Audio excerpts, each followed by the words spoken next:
नमस्ते प्यारे बच्चों, कैसे हैं आप सब। उम्मीद है कि आप सब अच्छे होंगे, अपना और अपने घर वालों का भी अच्छे से ख्याल रख रहे होंगे। तो चलिए बढ़ते हैं हम आज की वर्कशीट की तरफ।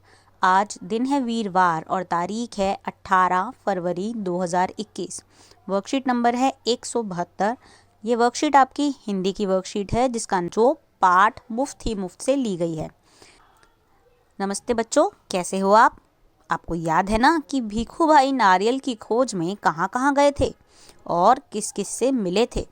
आइए देखते हैं कि आपको भीखू भाई का नारियल पाने का सफ़र कितना याद है। तो हम आज की वर्कशीट के माध्यम से जांचने वाले हैं कि आपको भीखू भाई की कहानी कितने अच्छे से याद है। चलिए बढ़ते हैं प्रश्न नंबर 1 पर। नीचे दिए गए वाक्यों को बोलकर पढ़िए और बताइए कि कहानी में यह वाक्य किसने किससे कहे थे।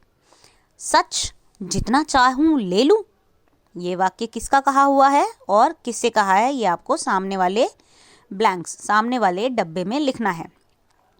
दूसरा वाक्य, काका यह कोई पूछने वाली बात है, केवल 50 पैसे। अब आप बताइए ये वाक्य किसने किससे कहा। तीसरा वाक्य, खाना है तो जाना है। ये तो बहुत अच्छे से याद होगा आपको क्योंकि ये कहा था भीखू भाई की बीवी लाबूबेन ने। और किससे कहा था? भीखू भाई से। तो ये हैं कहानी से निकले हुए 3 वाक्य जो आपको पढ़कर बताने हैं कि किसने कहे थे और किससे कहे थे। प्रश्न नंबर 2, इस कहानी के मुख्य पात्र भीखू भाई हैं, उनकी कोई 2 विशेषताएं बताइए। तो बताइए कहानी पढ़कर आपको उनके बारे में क्या पता चला। उनकी कोई भी 2 विशेषताएं आप 2 शब्दों में या फिर 2 वाक्यों में लिख सकते हैं। प्रश्न 3, नीचे दिए गए वाक्यों को बोलकर पढ़िए और दिए गए विकल्पों में से सही विकल्प चुनकर उसके सामने सही का निशान लगाइए। तो आपको यहाँ पर वाक्य दिया हुआ है, बाजार में नारियल का क्या भाव था? 5 रुपए, 2 रुपए। अब दोनों में से आपको सही ऑप्शन चूज करनी है और सही उत्तर का चुनाव करके उस पर सही का निशान लगाना है। दूसरा वाक्य, नाव वाले ने उन्हें कहाँ जाने की सलाह दी? बंदरगाह या बगीचा? तो आप बताएंगे दोनों में से सही जवाब क्या है। तीसरा वाक्य, भीखू भाई को 100 रुपए देने का प्रस्ताव किसने रखा? घुड़सवार ने या नाव वाले ने? तो कहानी अगर आपने अच्छे से पढ़ी है तो आपको ये तीनों ही बातें अच्छे से याद होंगी। प्रश्न नंबर 4, पाठ में आए निम्नलिखित शब्दों को अपने वाक्यों में प्रयोग कीजिए। पहला शब्द है विनती।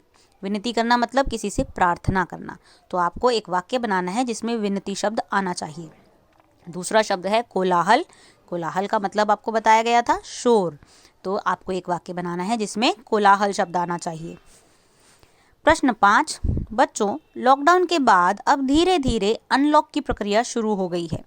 मान लीजिए कि ऐसे में आपको अपनी बुआ की शादी में किसी ऐसी जगह जाना पड़ रहा है जहां मोबाइल नेटवर्क कम होने के कारण आप फ़ोन द्वारा विद्यालय का कार्य करके नहीं भेज पाएंगे, कि नेटवर्क इतने कमज़ोर हैं कि वहां पर आपको काम आसानी से नहीं मिल पाएगा, ना ही आप काम पूरा करके भेज पाएंगे।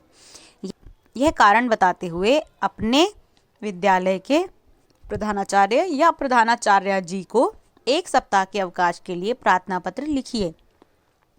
इसके लिए आप संकेत पेटी में दिए गए शब्दों का प्रयोग कर सकते हैं। तो आपको नीचे संकेत पेटी यानी कि हेल्प बॉक्स दिया हुआ है जिसमें आपको हिंट दिए हुए हैं, कक्षा, दिनांक, शादी, निवेदन, अवकाश, नेटवर्क।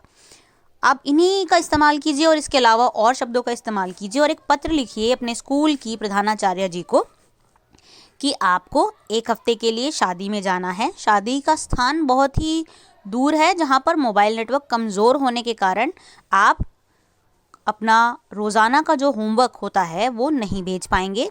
तो इसके लिए आपको 1 हफ्ते की छुट्टी दी जाए। आप जब भी घर वापस आएंगे अपना पुराना काम पूरा कर लेंगे। इसी का अभ्यास करने के लिए आप रिमझिम की अभ्यास पुस्तिका के पृष्ठ संख्या 138 व 145 को भी कीजिए। अभिभावकों के लिए सुझाव है कि बच्चों को पत्र लिखने का महत्व बताते हुए उन्हें किसी मित्र अथवा रिश्तेदार को पत्र लिखने के लिए प्रेरित करें व पत्र लिखने में उनकी सहायता करें। तो यह है आपकी आज की वर्कशीट जो कि बहुत ही मज़ेदार है। इस वर्कशीट को कीजिए। हम मिलेंगे कल, तब तक के लिए धन्यवाद।